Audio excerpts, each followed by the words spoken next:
तो सर्कल के बारे में पढ़ेंगे, रिवाइज करेंगे, समझेंगे यहाँ बेसिक से लेकर एडवांस तक। Boom bam boom bam boom. तो सर्कल क्या होता है? Circle is the locus of a point which moves in a plane such that its distance from a fixed point in the same plane is always constant. मतलब क्या? मतलब circle एक locus है। Locus बोलते एक पाथ है एक plane के अंदर, जहाँ पर एक पॉइंट जो है वो फिक्स कर दिया गया है। उस पॉइंट से लेकर एक दूसरे प्लेन की लाइन तक, जिसे हम बाद में रेडियस कहते हैं, वहाँ तक वो एकदम फिक्स रहता है और उसी के इर्द गिर्द वो कुछ कुछ घूमता है, उसका लोकस मूव करता रहता है, उसी को हम सर्कल कहते हैं। वो फिक्स पॉइंट जो होता है, सेंटर होता है, वो कांस्टेंट डिस्टेंस आपकी रेडियस होती है। ठीक है, अब हम मेन बात पर जंप करते हैं। तो इक्वेशन क्या होती है सर्कल की? Equation of circle. अब मैं मेन बात पे इसलिए आया क्योंकि यही काम की चीज़ है। जितनी भी चीज़ आप सर्कल में देखते हैं, जो भी गोल आप ऐसा दिखता है, जो सर्कल शेप में आपको दिखता है, वो सर्कल के शेप पे इसीलिए है क्योंकि वो सर्कल की इक्वेशन को सेटिस्फाई करता है। तो सर्कल की पहले हम सिंपल वाली देखेंगे, है ना। तो मान लीजिए इस सर्कल का सेंटर ए कोमा बी है और रेडियस आर है। ठीक है, तो इसकी इक्वेशन क्या होगी यहाँ से यहाँ तक? तो ये रेडियस है आर, है ना। मान लो ये पी पॉइंट है जो कि एक्स कोमा वाई है और ये ए कोमा बी है। तो हम डिस्टेंस फॉर्मूला लगा के ये निकाल सकते हैं, है ना। एक्स का एक्स के साथ, इसका इसके साथ, ये देख लेना। अब मैं डायरेक्ट यहाँ पर इक्वेशन लिख रहा हूँ। अब स्ट्रेट लाइन का यूज़ करके जब लगाएंगे तो ये इक्वेशन आएगी, x minus y, x minus a का whole square plus y minus b का whole square equal to r का स्क्वायर। और यहाँ पर इसकी सेंट्रिसिटी जो होती है सर्कल की, वो जीरो होती है। ये भी याद रखने वाली बातें हैं। अब एक और इक्वेशन देखते हैं सर्कल की। यहाँ पर जो सर्कल है उसका सेंटर तो ए कोमा बी नहीं रहता। क्यों नहीं रहता? क्योंकि सेंटर जो है 0,0 है। हाँ जी, हाँ, ये ओरिजिन पर लाई कर रहा है और इसका रेडियस हमने आर ही लिया है। अब सेम इसी तरीके से करेंगे। अब ए और बी जो है ये 0,0 हो जाएंगे, तो इक्वेशन हो जाएगी X square plus Y square equal to R square. ये दो सर्कल की इक्वेशन हमें मिल गई है, प्राप्त हो गई है छोटे से काम से। अब इसके बेसिस पे एच तो मेरा मन तो नहीं है क्वेश्चन कराने का। और क्वेश्चन के नाम पे क्या करेंगे? इसमें हमें यहाँ पे इक्वेशन दे देंगे और बोलेंगे कि सेंटर बताओ, है ना। सेंटर बताने को बोल दिया जा सकता है, या बोलेंगे रेडियस बताओ। पर और ये दोनों आप तभी निकाल सकते हैं जब आपको जनरल इक्वेशन ऑफ सर्कल पता हो, जो कि 2 डिग्री कर्व वाली इक्वेशन होती है। मैं सर्कल वाली लिख रहा हूँ। जनरल स्पेलिंग पे मत जाना, मुझे स्पेलिंग का थोड़ा लोचा है। तो जनरल इक्वेशन होती है इसके X square plus Y square plus 2gx plus 2fy plus plus क्या सी कॉन्स्टेंट, ना सी बोलते इंटरसेप्ट। ठीक है, तो इसमें जो सेंटर है वो है माइनस जी कॉमा माइनस एफ। और जो रेडियस है, अब रेडियस आप इतनी बड़ी इक्वेशन में आसानी से तो निकाल सकते नहीं, तो इसलिए हमने फॉर्मूला बना रखा है, क्योंकि ये जी का स्क्वायर प्लस एफ का स्क्वायर माइनस सी का स्क्वायर, नहीं सी, बस यही है। तो ये तरीके हैं, ये 3 इक्वेशन है सर्कल्स की जो पूरे चैप्टर में काम आएगी। इस पे क्वेश्चन से पूछे जाएंगे। क्या आपको इक्वेशन दे देंगे, सेंटर और रेडियस पूछे जा सकते हैं, या आपको सेंटर दे दिया जाएगा या रेडियस दे दिया जाएगा, मतलब उलझाया जाएगा। वो इस तरीके से उलझाएंगे कि आपको समझ नहीं आएगा कि करना क्या है। पर अपनी बुद्धि को जागरूक रखना है, दिमाग तेज रखना है, खुला रखना है और सवाल पर आक्रमण करना है। अब पुराने वाले पार्ट के हिसाब से हम एक चीज़ और देखेंगे। ये सिर्फ नॉलेज के लिए है, मतलब क्वेश्चंस के नॉलेज के लिए, क्वेश्चंस में ऐसा आ जाए। ये चीज़ जो हमने देखी थी, अगर ये बड़ी है 0 से, मतलब हमारे पास जो सर्कल है वो है रियल सर्कल। ठीक है, और अगर यही सेम चीज़ हमारी इक्वल टू 0 हो जाती है, तब हमारा सर्कल जो है वो 0 के बराबर हो जाएगा और सर्कल का जो रेडियस होगा वो जो हो जाएगा वो 0 हो जाएगा। ये सेम इक्वेशंस, सेंटर सेम रहेगा माइनस जी कॉमा माइनस एफ, पर जो रेडियस होगा वो 0 के बराबर हो जाएगा। तो माइनस जी कॉमा माइनस एफ, यहाँ सर्कल का जो रेडियस है वो क्या हो जाएगा? 0 हो जाएगा, सिंपल। अब ये सेम इक्वेशन अगर छोटी है, 0 छोटी है मतलब 0 बड़ा है और ये छोटी है इक्वेशंस, तब क्या होगा कि जो सर्कल है वो रियल नहीं रहेगा, तो वो हो जाएगा नो रियल सर्कल्स। तो बस ये आसान सी बात है, इसे याद रखना बेहद ज़रूरी है।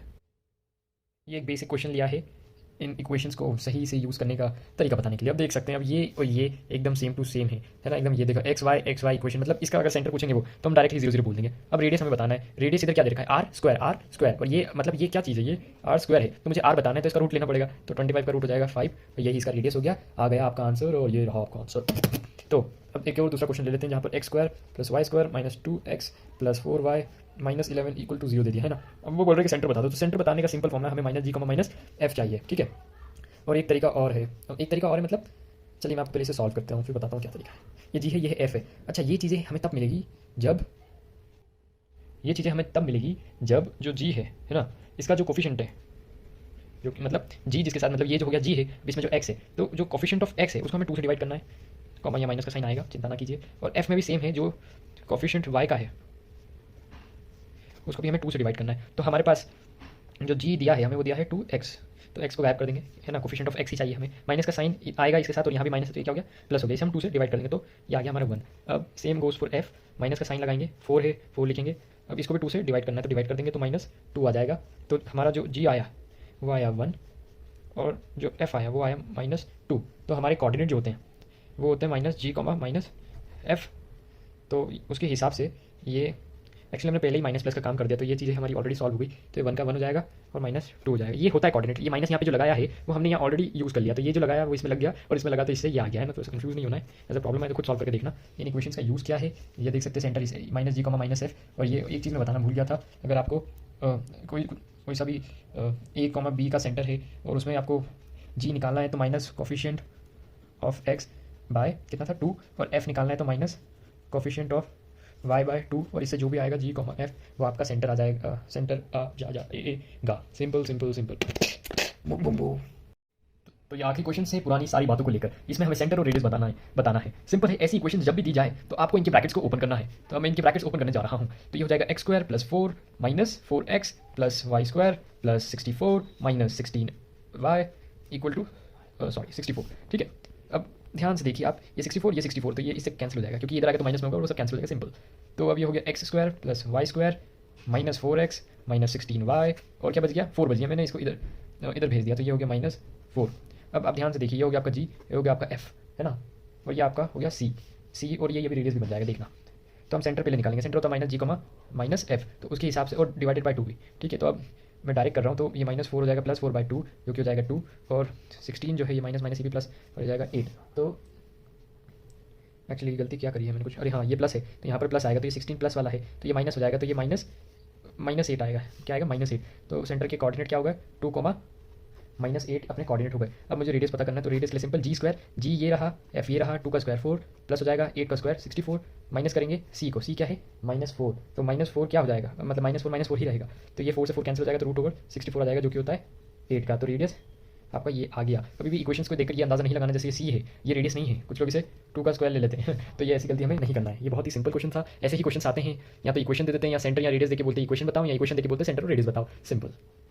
अब अगली चीज़ जो हमारे सामने आती है वो है डायमीटर फॉर्म या डायमेट्रिक फॉर्म, सर्कल के डायमेट्रिक फॉर्म में। तो सर्कल की इक्वेशन में जो डायमेट्रिक फॉर्म है वो हम किस तरीके से बनाते हैं, कैसे बताते हैं, वो सब हम देखेंगे। तो ये देखिए सर्कल है, इस पर 2 ये पॉइंट है ना, x1 y1 x2 y2। अब इनको मान लीजिए किस तरीके से कोई पॉइंट से ये जुड़े हैं, इसका नाम कुछ भी दे दीजिए, p दे दीजिए, x y दे दिया, और ये इस तरीके से जुड़े हैं। तो आप देख सकते हैं तो ये राइट एंगल बना रहा है ना। मान लो ये सेंटर c है, यहाँ पे c एंगल दे दिया, जैसे a बोल दो, इसे b बोल दो।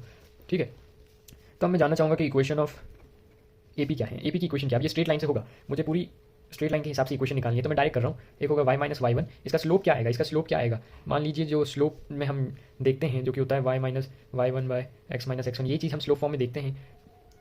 तो ये हम जो पॉइंट्स ले रहे हैं, मान लीजिए हमने यहाँ k ले लिया तो k - y हो गया, y1 हो गया, और h - x1 हो गया, है ना, और यहाँ पे आ जाएगा x - x1, ये हमारा स्लोप है एक्चुअली। ओके, इस पर ज़्यादा फोकस नहीं करना, ये सिर्फ एक जनरल प्रूफ मैं दे रहा हूँ। अब ऐसे ही इक्वेशन ऑफ BP निकालेंगे, है ना, BP की इक्वेशन निकालेंगे तो सेम इस तरीके से ये कोई इक्वेशन आएगी y - y2 equal to k - y2 by h - x2, इधर आ जाएगा x - x2, और इस तरीके से आपकी इक्वेशन आ गई। अगर आप ध्यान से देखें तो आपको कुछ दिखेगा कि ये जो है एक राइट एंगल ट्राइंगल है। राइट एंगल ट्राइंगल मतलब इसमें परपेंडिकुलर है तो स्लोप एक दूसरे की मल्टीप्लाई करके क्या हो जाएंगे, -1 हो जाएंगे। ये हमने पढ़ा था कि जब m1 × m2 होता है, अगर परपेंडिकुलर लाइन है तो इनका प्रोडक्ट जो आता है वो -1 आता है। ये हमने स्ट्रेट लाइन में पढ़ा हुआ है, तो वही हम इनके स्लोप्स में लगाएंगे। तो k - y1 bye h - x1 का जब मल्टीप्लाई किया k - y2 से divided by h - x2 equal to -1, तो इसे जब हमने सॉल्व किया तो हमारे पास आया h - x1 h - x2 plus k - y1, और आया k - y2 इक्वल टू 0। और हम जानते हैं कि जो h और ये k हमने लिया है वो किसका रूप है, वो है x, y का। तो अब इसमें x, y हम डालकर देखते हैं तो हमारे पास जो इक्वेशन आएगी वो आएगी x - x1 x - x2 plus y - y1 y - y2 equal to 0। तो ये हमारी इक्वेशन आई है, और यही जो है हाँ जी, यही जो है हमारी डायमेट्रिक फॉर्म है सर्कल की। तो इसको भी याद रखेंगे, ये बड़ी काम की इक्वेशन। क्या है, बड़ी काम की। अब इसमें 2-3 चीज़ें और है। मान लीजिए आपको x इंटरसेप्ट जानना है, x इंटरसेप्ट जानना है, तो इसका फॉर्मूला क्या है, इसका फॉर्मूला है 2√g² - c। मान लीजिए y इंटरसेप्ट जानना है तो इसका फॉर्मूला क्या है, 2√f² - c। ठीक है, मान लीजिए रेडियस जानना है तो रेडियस का क्या फॉर्मूला हो जाएगा, तो आपका जो क्या कहते हैं डिस्टेंस फॉर्मूला है, x2 - x1 का whole square plus y2 - y1 का होल स्क्वायर √। अब सेम फॉर्मूला है, बस इसके नीचे डिवाइडेड बाय 2 लिख देना है आपको। तो ये सेम फॉर्मूला जो आज हो जाएगा आपके डायमेट्रिक सर्कल का इक्वेशन निकालने के लिए भी काम आ जाएगा। तो अब जो नेक्स्ट हम पढ़ेंगे वो होगा पैरामेट्रिक फॉर्म। पैरामेट्रिक फॉर्म भी एक बहुत ही आसान तरीका है, एक फॉर्म है सर्कल का। आपको इसमें मान लेना है जो सेंटर हमने लिया है, जो सी सेंटर है वो 0,0 है ना, एकदम ओरिजिन पे है, उससे एक एंगल बन रहा है थीटा पॉजिटिव x डायरेक्शन से। यहाँ से एक एंगल ऐसे उठकर ऊपर गया x एक्सिस से यहाँ तक, कोई पॉजिटिव थीटा डायरेक्शन से, पॉजिटिव x एक्सिस से थीटा डायरेक्शन से। और आपको मैं बता दूँ ये जो थीटा है इसी को हम पैरामीटर कहते हैं। ठीक है, इसको हम पैरामीटर कहते हैं। तो अब इसमें मान लीजिए जो सी पी है, ये जो सी पी है वो मैंने ए मान लिया। ठीक है, सी पी जो है मैंने ए मान लिया, तो और ये सी एम जो है मेरा एक्स एक्सिस से है, तो मैं इसे ऐसे कह सकता हूँ C M equal to X, और पी एम ये देख सकते हैं पी एम जो है ये वाई में है, तो पी एम को मैं कह दूँगा वाई, ठीक है। अब एक्स को मैं ये लिख सकता हूँ ए कॉस थीटा, और वाई को मैं लिख सकता हूँ ए साइन थीटा। ऐसा मैं क्यों लिख सकता हूँ, देखो हमने वेक्टर पढ़ रखा है, हम ज़्यादा डिटेल में नहीं जाएंगे, इसलिए मैं लिख सकता हूँ, है ना। हम अगर वेक्टर के हिसाब से सोचेंगे तो इस तरीके से लिखना बेहद आसान और सही तरीका माना जाता है।